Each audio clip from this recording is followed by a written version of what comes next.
Hola, ¿qué tal a todos? Sean bienvenidos a una entrega más de este tan novedoso curso de Windows Server 2012, un curso que está diríamos, up to date o en la cima de lo que es la tecnología hoy en día.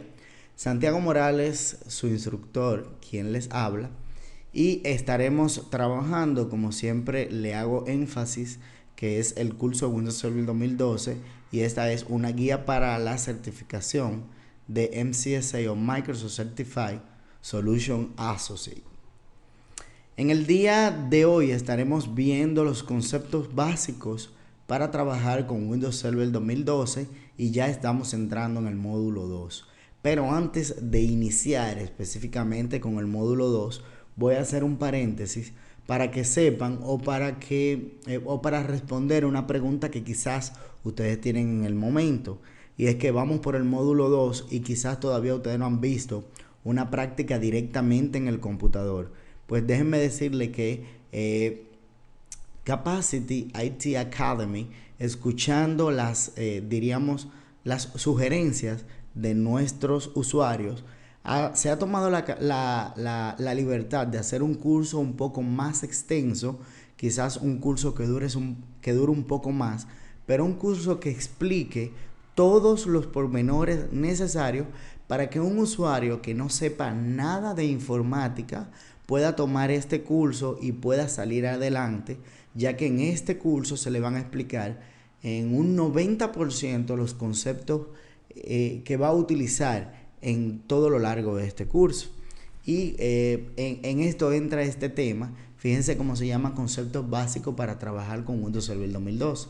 El objetivo de este módulo específicamente es explicarle todo lo que quizás hasta ahora ustedes han escuchado y quizás no entienden, quizás no comprenden. Como términos como gigabyte, términos como dirección IP y todo eso, lo vamos a ver acá.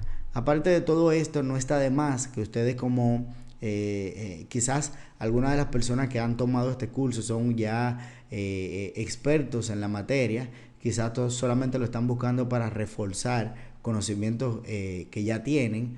Déjenme decirle que no está de más ver este módulo, ya que en este módulo, al final de la presentación, les estaré hablando de un punto muy importante, no tan solo de lo básico, como podemos ver acá, sino también de un punto más avanzado en el ámbito de las direcciones IP. Por eso les invito a que se queden, a que presten atención y a que, quién sabe si puedo mencionarle algo que quizás ustedes no conozcan. Le pido disculpas para el que conoce todos estos términos que vamos a mostrar acá, pero el curso busca el objetivo principal de explicar, como ya dije, todo desde cero. Vamos a ver las unidades de medida informática. ¿Qué son las unidades de medida informática? ¿Para qué se utilizan? Y cuando la mencionan, ¿a qué se refieren? Pues déjenme decirle que en esta gráfica que está acá, en esta pequeña tabla que está acá, les explica claramente lo que son las unidades de medida informática. Una unidad de medida no es más que la forma en que yo mido la cantidad de lo que estoy trabajando en informática. Por ejemplo, la información que se guarda en un disco duro, esta información se mide. Normalmente, y no es correcto, uno le dice vulgarmente, ¿cuánto pesa? Pesa 1 GB, pesa 2 GB.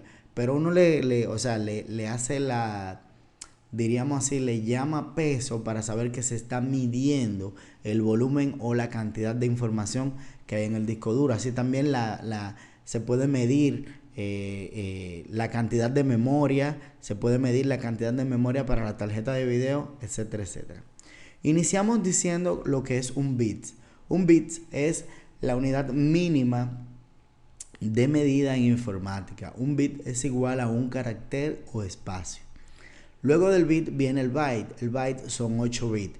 ¿Y para qué va subiendo de escalafón en escalafón? Bueno, déjenme decirle que va subiendo porque se podría sintetizar.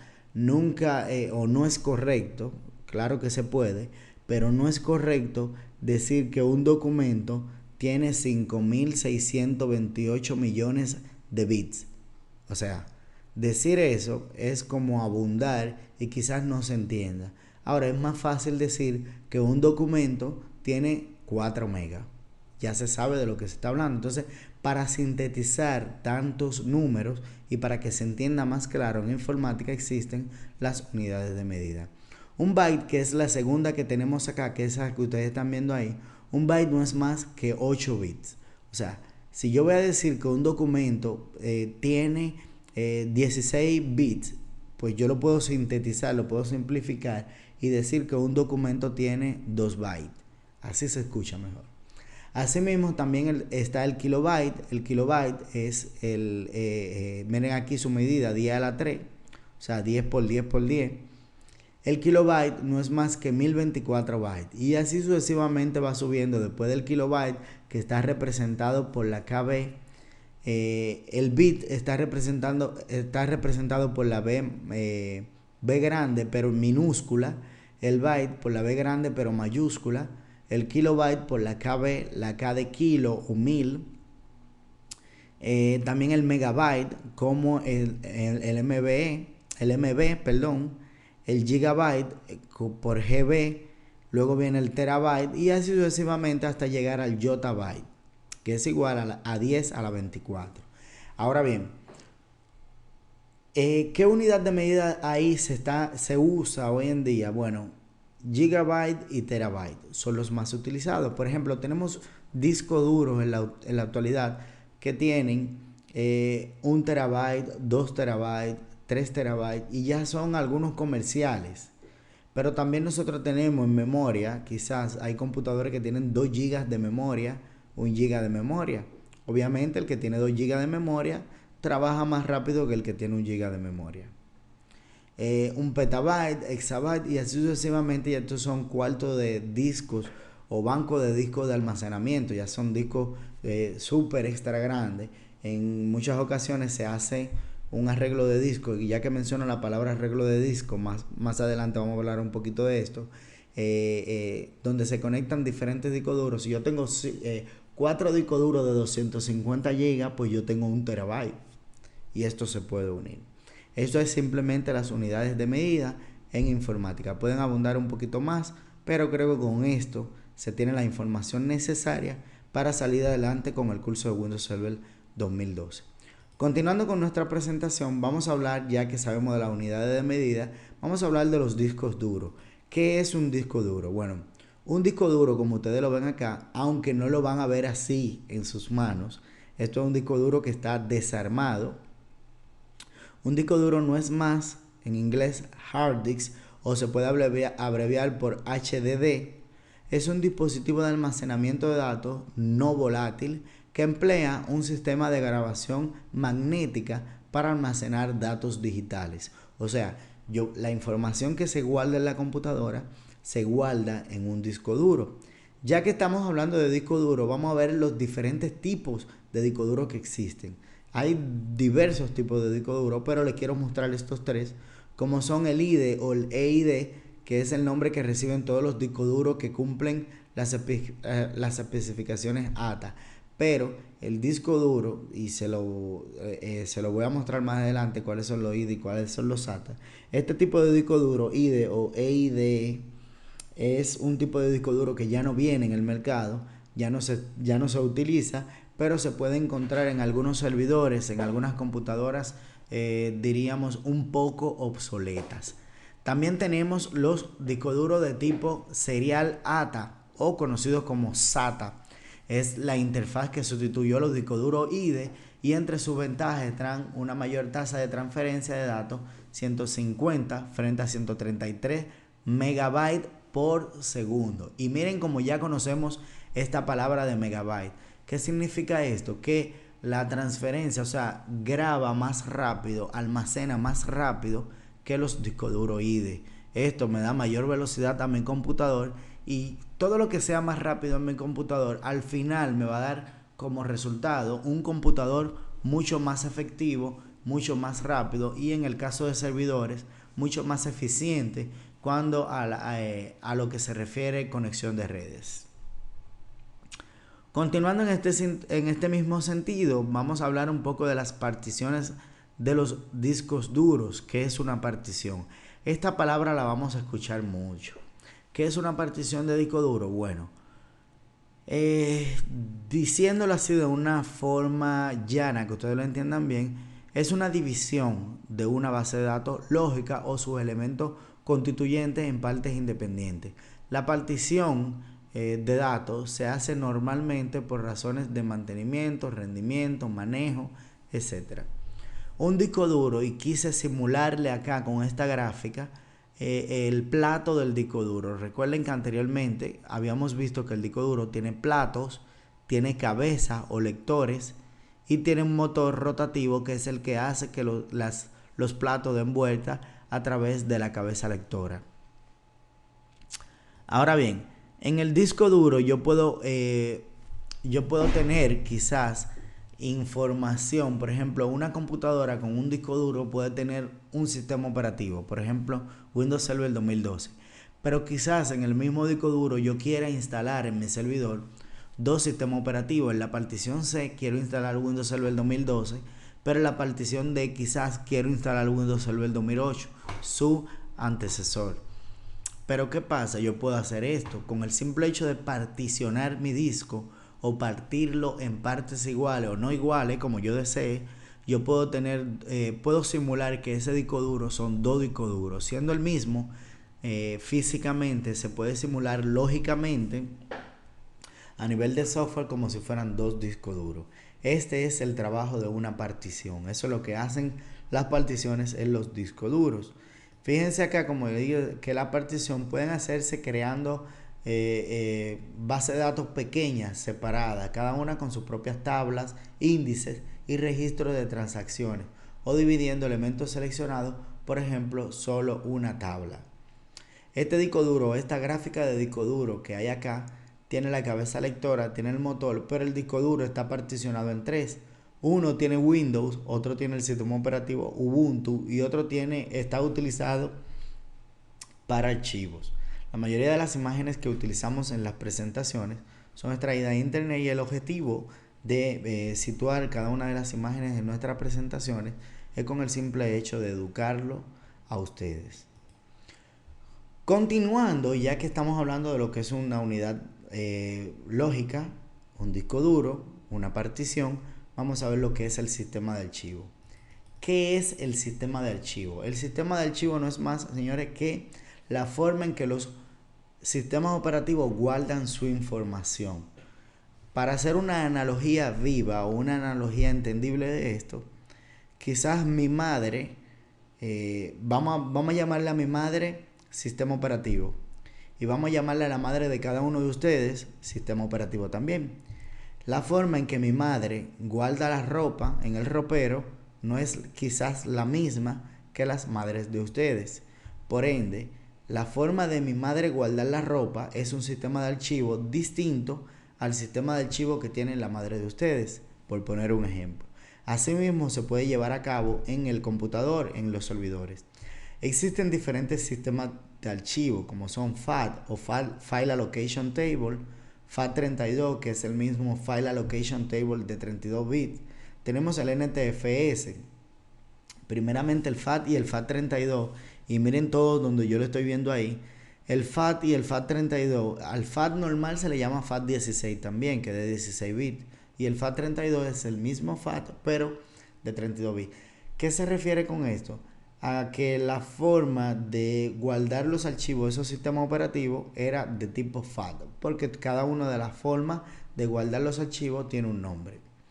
Windows 98, Windows 95 tenían el sistema de archivos FAT y FAT32, que era File Allocation Table o tabla de alocación de archivos, la forma de alojar los archivos en el disco duro. Luego con Windows NT o Windows 2000, el mismo Windows Millennium, que no funcionó para nada, tenían el sistema de archivo NTFS. Hasta Windows 7, hasta Windows XP, Windows 7, Windows Vista, tenemos el NTFS. El NTFS, que lo vemos allá en la gráfica, no es más que New Technology File System o sistema de archivo, nueva tecnología para sistema de archivo. Pero ¿qué pasa? Windows Server 2008, hay otra como HPFS o High Performance File System, que son para los sistemas operativos OS2 de IBM, y así hay mucho. Pero Windows Server 2012 tiene un nuevo sistema de archivo que se llama REFS o Resilient File System, sistema de archivos resiliente. Y esto lo vamos a ver más adelante y es una nueva tecnología totalmente nueva que viene con Windows Server 2012. La memoria RAM del computador. ¿Qué es la memoria RAM? Bueno, la memoria RAM o memoria se utiliza como memoria de trabajo para el sistema operativo, los programas y la mayoría de los software. Es allí donde se cargan todas las instrucciones que ejecuta el procesador y otras unidades de cómputo también. Se denomina del acceso aleatorio porque, RAM es Random Access Memory y se denomina acceso aleatorio porque se puede leer o escribir en una posición de memoria con un tiempo de espera igual para cualquier posición, evitando de esta forma seguir un orden para acceder a la información de la manera más rápida posible. Acá tenemos, por ejemplo, algunos tipos de memoria RAM que existen. Por ejemplo, RAM, Random Access Memory o memoria de acceso aleatorio. Tenemos los tipos de memoria también de RAM, que es memoria RAM dinámica. Es de la familia RAM. Todas son de la familia RAM. Tenemos SRAM, que es memoria RAM estática, FPM o memoria RAM estática de Fast Page Mode o de modo de página rápida. Tenemos SDRAM, que es estática de forma síncrona, DDR, que es memoria RAM estática de doble velocidad de datos. Pero tenemos DDR2, que es de doble velocidad de datos al cuadrado. Y tenemos DDR3, que es de doble velocidad de datos al tercio, o sea, 3 veces más que el DDR normal. Algunos tipos de memoria, por ejemplo, la comparación de las memorias DDR, que son las memorias de la familia SDRAM, y las memorias que se utilizan hoy en día. Cuando ustedes tengan las pastillas o el tipo de memoria, fíjense que el DDR no tiene la ranurita del centro en la misma ubicación. De ahí es que se diferencian DDR, DDR2 y DDR3. De esa forma, en la forma de la ranura y no cae una en otra. Continuando con los conceptos básicos, para trabajar en Windows Server 2012 vamos a ver los conceptos básicos de redes de datos. ¿Qué es una red de datos? Una red de datos no es más que un conjunto de equipos informáticos o computadoras conectados entre sí por medio de dispositivos físicos que envían y reciben impulsos eléctricos, ondas electromagnéticas o cualquier otro medio para el transporte de datos, con la finalidad de compartir información, recursos y ofrecer servicios. Este modelo o esta gráfica que vemos acá de una red de datos me está mostrando un servidor principal. A este servidor hay 3 computadoras conectadas. Hay una tablet PC quizás conectada a él y una laptop también. Todos entre sí comparten recursos. Por ejemplo, quizás este computador tiene un archivo que a la vez lo necesita. Quizás el servidor tiene una impresora instalada que a la vez la necesita. Y ese es básicamente el objetivo de la red de datos.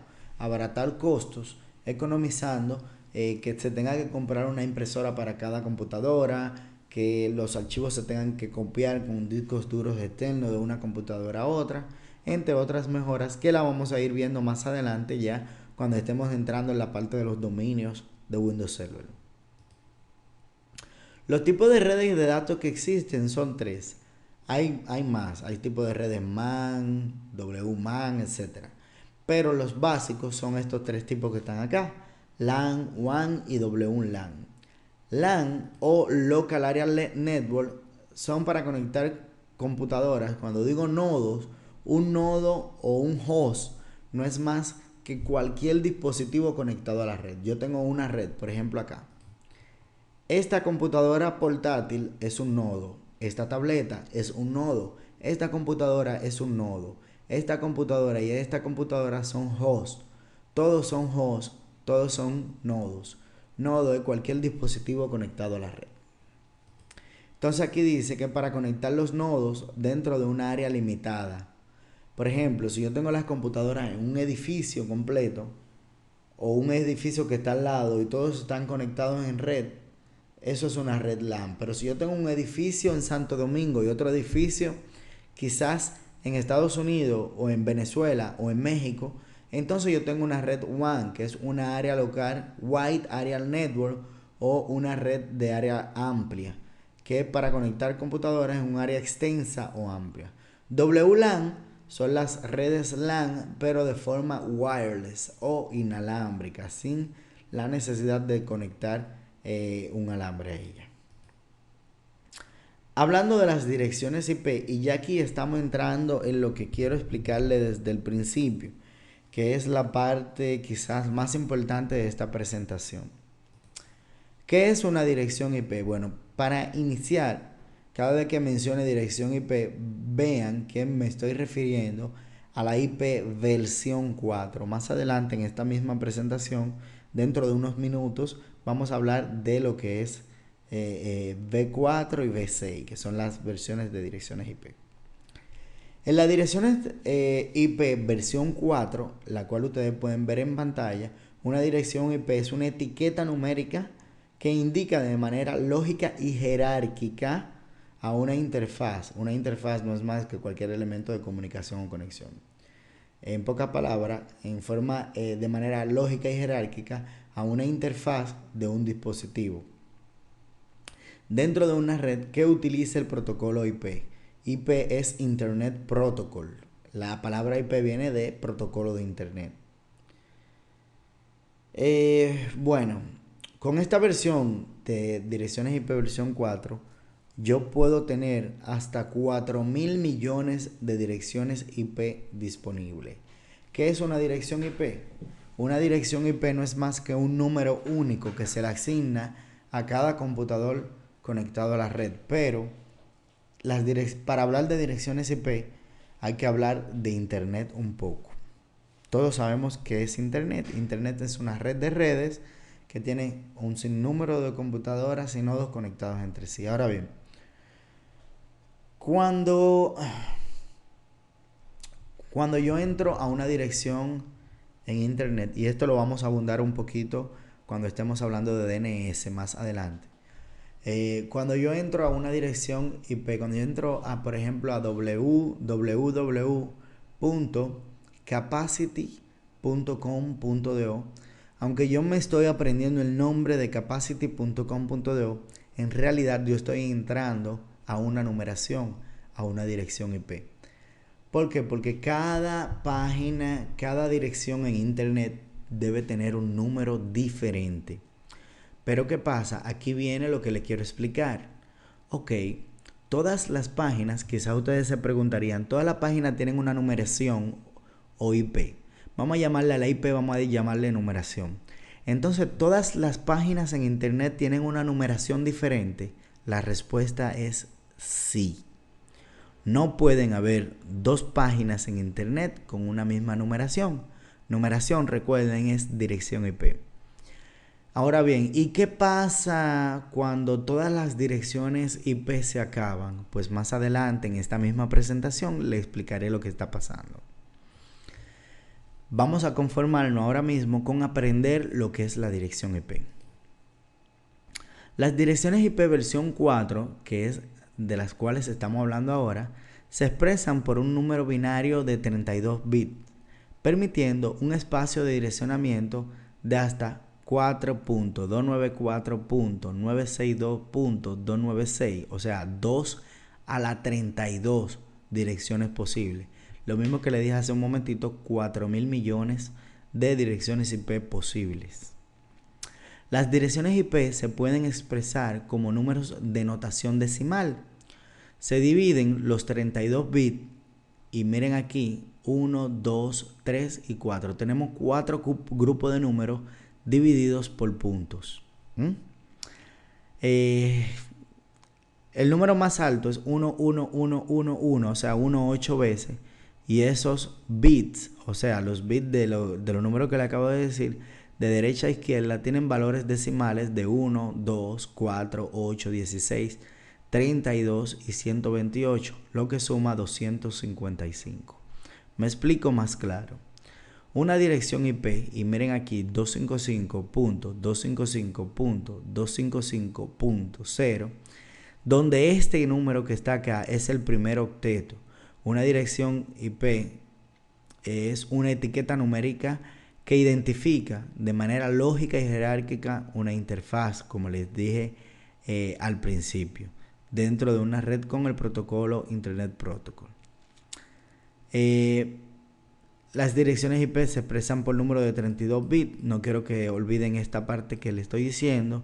Y esto, 255, sería lo mismo que decir, por ejemplo, 1, 2, vamos a mover esto para que esto sirva quizás hasta de práctica. 1, 2, 3, 4, 5, 6, 7, 8. Punto 1, 2, 3, 4, 5, 6, 7, 8. 8 veces y al final un 0. Eso sería lo mismo que estamos viendo acá. Ahora bien, ¿qué pasa? Que cuando yo estoy trabajando con las direcciones IP, tenemos dos tipos de direcciones IP diferentes.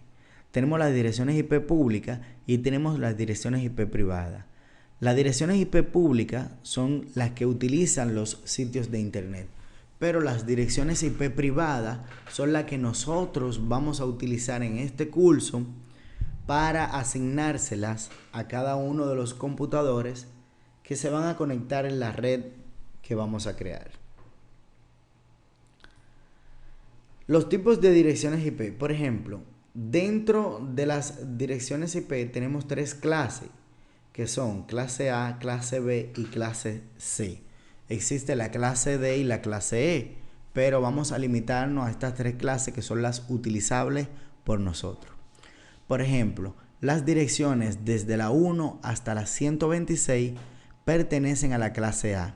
De este rango, las IP 10 son IPs privadas. O sea, en internet puede haber una dirección que tenga el número 1, el número 2, el número 120, el número 118, y todas esas direcciones son direcciones públicas. Ahora, en internet yo nunca voy a ver una dirección 10, porque el rango de las direcciones 10 no es permitido a nivel público, sino privado. Asimismo, el rango de 128 a 191 es la clase B. Y de este el rango 172 son privadas. De 192 a 223 son clase C y de este el rango 192 es privada. Dentro de una empresa siempre ustedes van a ver direcciones IP, como les dije al principio, con el rango 192 que es clase C, con el rango 172 que es clase B y con el rango 10 que es clase A. En internet van a ver todos los números menos esos tres, 10, 172 y 192. Lo van a ver todos.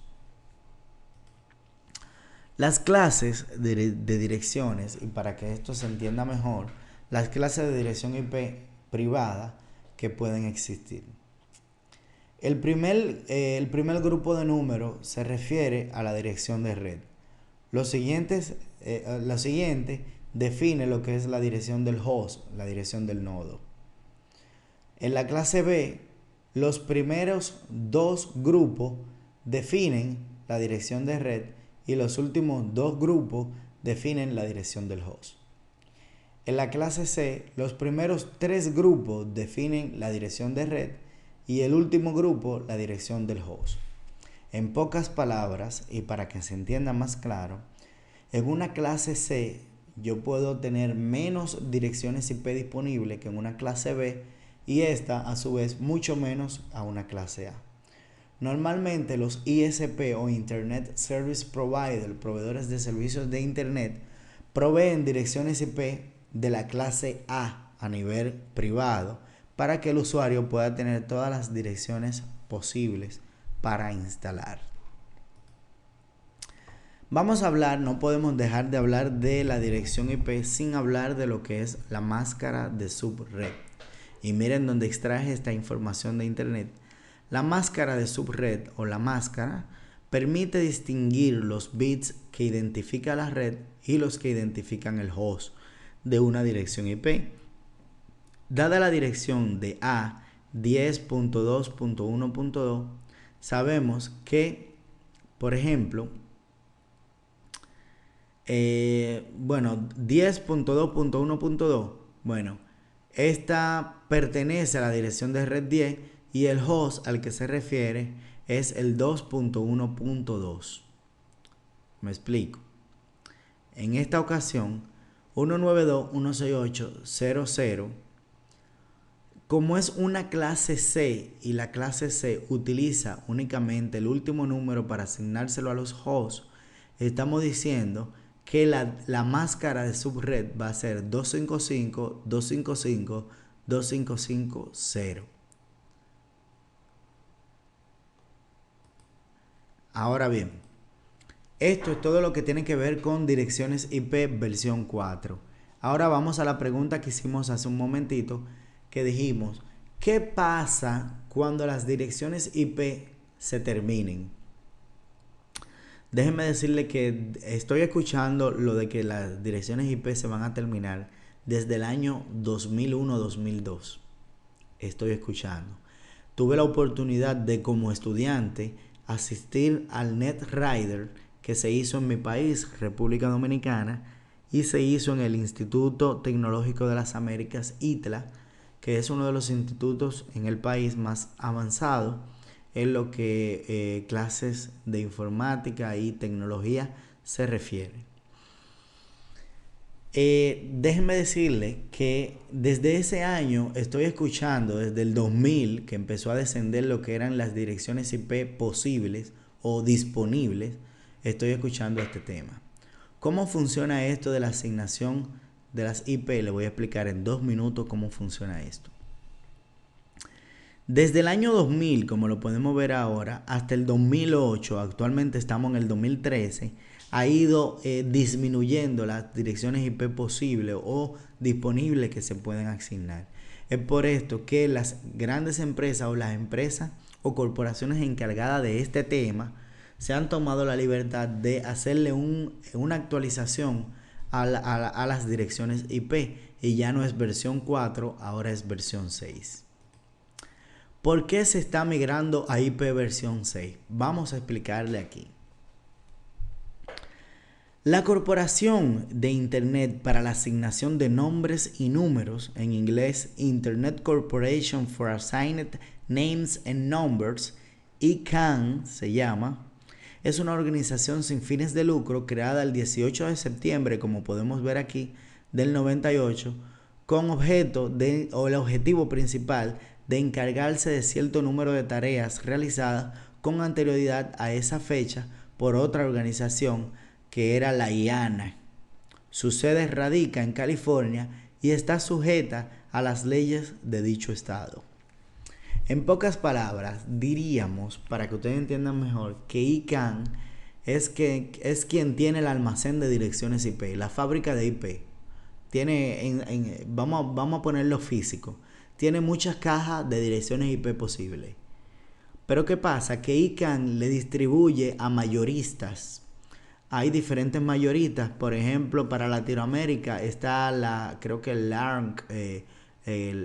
Latin, algo así, no recuerdo el nombre exactamente ahora, pero se encarga de distribuirle a mayoristas que están ubicados en ciertas regiones del mundo, del planeta. Por ejemplo, para el continente europeo, Latinoamérica, para el continente asiático, hay diferentes mayoristas de direcciones IP que se encargan de distribuirle a las entidades bancarias o a los ISP. Los ISP son los Internet Service Provider o proveedores de servicios de Internet que se encargan. Por ejemplo, en nuestro país está Claro, Codetel, está también Orange, quizás en Estados Unidos está T-Mobile, AT&T.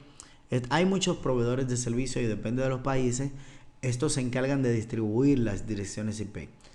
Después de eso están los usuarios normales, que somos nosotros, que pedimos las direcciones IP posibles. Pero ¿qué pasa? Que las direcciones IP versión 4 se están terminando, sino es que ahora en el 2013 ya se acabaron y no nos hemos dado cuenta que ya se migró. Entonces para eso existen las direcciones IP versión 6. Las direcciones IP versión 6, y miren acá como lo podemos ver, una pequeña analogía o comparación. Una dirección IP versión 4 es una dirección IP de 32 bits y está clasificada o dividida en 4 grupos de números divididos por puntos. 192.168.0.4. Dijimos hace un momentito en el slide que explicaba claramente las direcciones IP posibles o direcciones IP disponibles que van a poder estar quizás o que estuvieron disponibles. Cuando vimos este slide era que habían 4.000 millones de direcciones IP posibles. Esas 4.000 millones de IP posibles se agotaron. Aunque queden 2 o 3 por ahí, se agotaron. Entonces, como ya se agotaron, no es posible que ya se termine el internet o que el internet llegue hasta ahí. No. Salió lo que es IP versión 6. IP versión 6, como ustedes pueden ver en pantalla, es una dirección de 1, 2, 3, 4, 5, 6, 7, 8 grupos de numeraciones divididas por 2 puntos.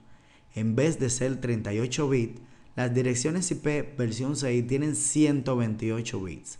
Ahora, ¿qué hay que tener en cuenta para aprender a trabajar o iniciar a trabajar con IP versión 6? Pues le tengo un slide que le va a acomodar la vida en este sentido. Y mírelo acá. Hay que tener 4 puntos bien claros para saber trabajar con direcciones IP versión 6. Por ejemplo, esta dirección IP versión 6 que está arriba dice que los ceros delante, o sea, los grupos de números que tienen 0 delante se pueden omitir, quedando la IP como se puede observar debajo. Por ejemplo, 2001.0db8 yo puedo sintetizarlo a 2001.2.db8. Ya yo sé, por obligación, por default, sé que delante va un 0. 2.40, 2.4321, 2.000, 2.0000, 2.abs, 2.00 F7. No importa si las letras son mayúsculas o minúsculas, son números hexadecimales con los números del 0 al 9 y las letras de la A a la F. Y miren aquí cómo está simplificada con estos 2 puntos. Y miren donde hay 4 0 como lo sintetiza en 0. Pero ahí pasamos entonces al segundo punto. Esta misma dirección que yo tengo acá, 0, 2.0, 2.abs, yo puedo sintetizar esos 2 puntos de esta forma que ustedes ven abajo. Poniendo 2 puntos seguidos, ya yo sé que ahí dentro van 2 grupos de ceros. También otro punto que hay que tener en cuenta es que no se permite, o sea, no pueden haber un resumen de 0 2 veces. O sea, yo no puedo tener esto y esto. No se permite, es incorrecto, no se puede. Debe estar de la forma en que está arriba. Un 0 y luego abreviado o sintetizado una sola vez. El punto número 4 es que cuando una dirección tiene tan solo, por ejemplo, 5 partes o 5 grupos de números como esta, 1, 2, 3, 4 y 5, y vemos los 0 ahí, ya nosotros sabemos por default que le hacen falta 3 grupos de números, y como lo vemos aquí, nada más los que faltan, sabemos que hay 3 grupos de 0 en esa dirección. Esto es todo referente a lo que es las direcciones IP versión 6 ya en práctica. Más adelante vamos a ver cómo instalar IP versión 6 en Windows XP y cómo Windows 7, Windows 8 y el mismo Windows Server 2012 manejan la parte de IP versión 6, que es un tema que hay que saberlo por obligación porque es un tema que en todos los exámenes le van a hacer preguntas de ellos. Ya para finalizar o como punto de resumen, vimos en este capítulo, en este módulo 2, las unidades de medida informática. Vimos qué es un disco duro y para qué se usan, qué es una partición, para qué se utilizan también, cuáles son los sistemas de archivo. Sabemos que los sistemas de archivo es la forma en que los sistemas operativos guardan la información.